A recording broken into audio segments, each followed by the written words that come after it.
എല്ലാവർക്കും പ്രമ്യ സ്വീറ്റ് മിസ്സിലേക്ക് സ്വാഗതം. ഞാനിന്ന് തയ്യാറാക്കിയെടുക്കുന്നത് ഒരു ബ്രേക്ക്ഫാസ്റ്റ് റെസിപ്പിയാണ്. ചപ്പാത്തിയാണ് തയ്യാറാക്കിയെടുക്കുന്നത്. ചപ്പാത്തി നമ്മളെല്ലാവരും തയ്യാറാക്കിയെടുക്കുന്നതാണ്. എങ്കിലും ഈ രീതിയിൽ ഒന്ന് ചപ്പാത്തി ഒരു തവണയെങ്കിലും ഇങ്ങനെ തയ്യാറാക്കി നോക്കുക. തീർച്ചയായിട്ടും നിങ്ങൾക്കതിൻ്റെ മാറ്റം മനസ്സിലാകും. നല്ല സോഫ്റ്റും ടേസ്റ്റിയും ആയിട്ടുള്ള ഒരു ചപ്പാത്തിയാണ് ഇങ്ങനെ തയ്യാറാക്കിയെടുക്കുമ്പോൾ കിട്ടുന്നത്. പിന്നെ ഇത് ദിവസം മുഴുവൻ വെച്ചാലും നമ്മൾ കുക്ക് ചെയ്ത അതേ പരുവത്തിൽ തന്നെ നമുക്ക് കിട്ടുകയും ചെയ്യുന്നുണ്ട്. ഇത് എങ്ങനെയാണ് തയ്യാറാക്കി എടുക്കുന്നത് എന്ന് നോക്കാം. അതിനായിട്ട് ഒരു കടായിലേക്ക് 2 ടേബിൾ സ്പൂൺ ഗോതമ്പ് പൊടിയാണ് ചേർത്ത് കൊടുക്കുന്നത്. 1 കപ്പ് നോർമൽ വെള്ളം, പച്ചവെള്ളമാണ് ചേർത്ത് കൊടുക്കുന്നത്. പിന്നെ ആവശ്യത്തിനുള്ള ഉപ്പുപൊടിയും ചേർത്ത് കൊടുത്തിട്ട് ഒന്ന് നന്നായിട്ടൊന്ന് മിക്സ് ചെയ്തിട്ട് എടുക്കുന്നുണ്ട്. ഇത് മിക്സ് ചെയ്ത് എടുത്തതിന് ശേഷം ഇപ്പോഴാണ് ഫ്ലെയിം ഓൺ ചെയ്ത് കൊടുക്കുന്നത്. ഫ്ലെയിം മീഡിയത്തിലാക്കി വെച്ചിട്ട് വേണം ഇത് കുക്ക് ചെയ്തിട്ട് എടുക്കാൻ, അല്ലെങ്കിൽ ഇത് പെട്ടെന്ന് തന്നെ കുറുകി വരും.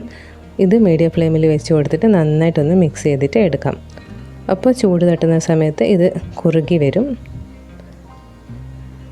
കുറുകി വരുമ്പോൾ ഇത് കൈവിടാതെ ഇളക്കി കൊടുക്കണം. ഇതിങ്ങനെ തന്നെ നമുക്ക് ഒന്ന് കുറുക്കിയെടുക്കാം. ഇപ്പോൾ കുറുകി വരുന്നുണ്ട്. അധികം കുറുകി ടൈറ്റ് ആവേണ്ട ആവശ്യമില്ല. ഈ ഒരു പരുവത്തിൽ നമുക്കിതൊന്ന് കുറുകി വരുന്ന സമയത്ത് ഇങ്ങനെ കിട്ടുന്ന സമയത്ത് ഈ ഒരു കൺസിസ്റ്റൻസിയിൽ ഇത് നമുക്ക് മാറ്റി കൊടുക്കണം. അല്ലെങ്കിൽ ഈ പാത്രത്തിൽ തന്നെ വെക്കുകയാണെങ്കിൽ ഇത് ചൂട് കൊണ്ട് ഒന്നുകൂടി ഹാർഡായി പോകും. ഇനി ഇത് നമുക്ക് ഒരു ബൗളിലേക്ക് മാറ്റി കൊടുക്കണം. ബൗളിലേക്ക് മാറ്റിയെടുത്തിട്ടുണ്ട്. ഇത് തണിഞ്ഞ് വരട്ടെ. ജസ്റ്റ് ഒന്ന് ചൂട് തണിഞ്ഞതിന് ശേഷം ഇതിലേക്ക് 2 കപ്പ് ഗോതമ്പ് പൊടിയാണ് ചേർത്ത് കൊടുക്കുന്നത്.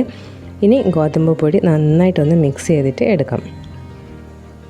എല്ലാ സൈഡും ഒന്ന് നന്നായിട്ടൊരു സ്പൂൺ വെച്ചിട്ട് മിക്സ് ചെയ്തിട്ട് എടുത്താൽ മതി. അപ്പോഴേക്കും തന്നെ ഇതിൻ്റെ ചൂടൊക്കെ ഒന്ന് തണിഞ്ഞ് കിട്ടും. ഇതിപ്പോൾ നന്നായിട്ടൊന്ന് മിക്സ് ചെയ്തെടുത്തിട്ടുണ്ട്. ഇനി നമുക്ക് കൈ വെച്ച് നന്നായിട്ട് കുഴച്ചെടുക്കാം. ഇളം ചൂടുള്ള സമയത്ത് തന്നെ കൈ വെച്ച് നന്നായിട്ടൊന്ന് കുഴച്ചെടുക്കാം. 2 ടേബിൾ സ്പൂൺ ഗോതമ്പ് പൊടിയാണ് എടുത്തിട്ടുള്ളത്. അതിന് 1 കപ്പ് വെള്ളമാണ് ഞാൻ എടുത്തിട്ടുള്ളത്. 2 കപ്പ് ഗോതമ്പ് പൊടിക്ക് 1 കപ്പ് വെള്ളം കറക്റ്റായിരുന്നു. ഓരോ പൊടിക്കനുസരിച്ച് വെള്ളത്തിൻ്റെ അളവിൽ വ്യത്യാസം ഉണ്ടാകും. അഥവാ വെള്ളം കുറഞ്ഞു പോകുകയാണെങ്കിൽ ഞാനിതിപ്പോൾ ഇതിലേക്ക് കുറച്ച് 1 ടേബിൾ സ്പൂണ് വെള്ളം ചേർത്ത് കൊടുക്കുന്നുണ്ട്. വെള്ളം കുറഞ്ഞു പോവുകയാണെങ്കിൽ നമുക്ക് കുറച്ചായിട്ട് പച്ചവെള്ളം ചേർത്ത് കൊടുത്തിട്ട് കുഴച്ചെടുത്താൽ മതി. ചൂടുവെള്ളത്തിൻ്റെ ആവശ്യമൊന്നുമില്ല. ഇതിപ്പോൾ നല്ല സോഫ്റ്റ് ആയിട്ടുള്ള ഡോ ആയിട്ട് കിട്ടിയിട്ടുണ്ട്. ഇനി ഇതിലേക്ക് 1 ടേബിൾ സ്പൂണ് കോക്കനട്ട് ഓയിലാണ് ചേർത്ത് കൊടുക്കുന്നത്. ഇനി ഇതൊന്ന് മൂടി വെച്ചിട്ട് ഒരു 10 മിനിറ്റ് റെസ്റ്റ് ചെയ്യാനായിട്ട് വെക്കാം. ഇതിപ്പോൾ 10 മിനിറ്റ് കഴിഞ്ഞിട്ടുണ്ട്. ഇനി ഇത് നമുക്ക് ഒന്ന് കൈവച്ചിട്ട് ജസ്റ്റ് ഒന്ന് കുഴച്ചെടുത്താൽ മതി. ഇപ്പോൾ നല്ല സോഫ്റ്റ് ആയിട്ടുള്ള ഡോ ആണ് നമ്മുടെ കയ്യിലുള്ളത്. ഇനി ഇത് നമുക്ക് പരത്തിയെടുക്കാം. സാധാ മെത്തേഡിൽ തന്നെ നമുക്ക് എപ്പോഴും ചെയ്യുന്നത് പോലെ തന്നെ പരത്തിയെടുക്കാം. അതിനായിട്ട് പകുതി പോർഷൻ എടുത്തിട്ട് ഒന്ന് കൈവച്ച് നന്നായിട്ടൊന്ന് പ്രസ് ചെയ്തിട്ട് എടുക്കുന്നുണ്ട്. ഇനി ഇത് നമുക്ക് എത്ര വലിപ്പം വേണോ അതിനനുസരിച്ചിട്ട് കട്ട് ചെയ്തിട്ട് എടുക്കാം. എന്നിട്ട് ഇത് പരത്തിയെടുക്കാം. ഞാനിതിപ്പോൾ ഒരു മീഡിയം സൈസിലുള്ള ഒരു ചപ്പാത്തിയാണ് തയ്യാറാക്കി എടുക്കുന്നത്.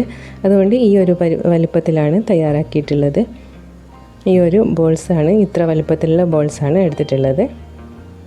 ഇനി ഇത് നമുക്ക് പരത്തിയെടുക്കാം. അതിനാവശ്യമായിട്ടുള്ള ഗോതമ്പ് പൊടി ചേർത്ത് കൊടുത്തിട്ടുണ്ട്. ഇനി ഇത് നമുക്ക് പലകയിൽ വെച്ചിട്ട് പരത്തിയെടുക്കാം. വളരെ പെട്ടെന്ന് പരത്തിയെടുക്കാനും പറ്റും. പിന്നെ ഇതിന് കൂടുതൽ പൊടിൻ്റെ ഒന്നും ആവശ്യമില്ല. ഇത് നമുക്ക് ഒന്നുമില്ലെങ്കിൽ ഇങ്ങനെ പരത്തിയിട്ട് സ്റ്റോർ ചെയ്ത് വെക്കുകയാണെങ്കിലും ചെയ്യാം. ഫ്രിഡ്ജിൽ വെച്ചാൽ മതി. എന്നിട്ട് വേണ്ടുന്ന സമയത്ത് ചുട്ടെടുക്കുകയും ചെയ്യാം. അല്ലെങ്കിൽ പരത്തിയിട്ട് വെക്കുകയോ അല്ലെങ്കിൽ ചുട്ടിട്ട് വെച്ചാലും നല്ല സോഫ്റ്റായിട്ട് തന്നെ കിട്ടും. ഞാനിതിപ്പോൾ മുഴുവനും ഇങ്ങനെ പരത്തി എടുത്തിട്ടുണ്ട്. ഇനി കല്ല് ചൂടാകാനായിട്ട് വെച്ചിട്ടുണ്ട്. കല്ല് നന്നായിട്ട് ചൂടായതിന് ശേഷം മാത്രം ഇതിലേക്ക് ഇട്ട് കൊടുക്കാം. കല്ല് ചൂടായതിന് ശേഷം ചപ്പാത്തീൻ്റെ ഇട്ട് കൊടുത്തിട്ട് മീഡിയം ഫ്ലെയിമിൽ വെച്ചിട്ടാണ് 2 സൈഡ് ഒന്ന് നമ്മൾ ചൂടാക്കി എടുക്കുന്നത്. അതിനുശേഷം ഫുൾ ഫ്ലെയിമിൽ വെച്ചിട്ട് വേണം ഇത് പിന്നെ തിരിച്ചിട്ട് കൊടുക്കാൻ. അപ്പോഴേക്കും തന്നെ ഇത് പൊങ്ങി കിട്ടും. തിരിച്ചിട്ട് കൊടുക്കുമ്പോൾ തന്നെ ഓരോ സൈഡായിട്ട് നന്നായിട്ട് പൊങ്ങി കിട്ടും. ഇങ്ങനെയാകുമ്പോൾ നല്ല സോഫ്റ്റ് ആയിട്ടുള്ള ചപ്പാത്തി കിട്ടുകയും ചെയ്യും. നമുക്ക് കൂടുതൽ സമയമൊന്നും വേണ്ട. പിന്നെ ചപ്പാത്തി ചുട്ടെടുക്കുമ്പോൾ പ്രത്യേകം ശ്രദ്ധിക്കേണ്ടത്, കൂടുതൽ സമയം നമ്മൾ കല്ലിൽ ഇങ്ങനെ വെച്ച് കൊടുക്കുകയാണെങ്കിൽ ചപ്പാത്തി ചുട്ട് കഴിഞ്ഞ് പിന്നെ നമുക്കിത് ചൂട് തണിഞ്ഞ് വരുമ്പോൾ ഇത് ഹാർഡായിട്ട് പോകും.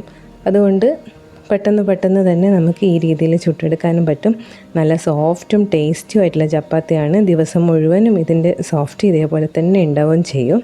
അപ്പം ഇതുവരെ ഈ രീതിയിൽ ട്രൈ ചെയ്ത് നോക്കിയിട്ടെങ്കിൽ ഒന്ന് ട്രൈ ചെയ്ത് നോക്കുക. തീർച്ചയായിട്ടും നിങ്ങൾക്ക് ഇഷ്ടപ്പെടും.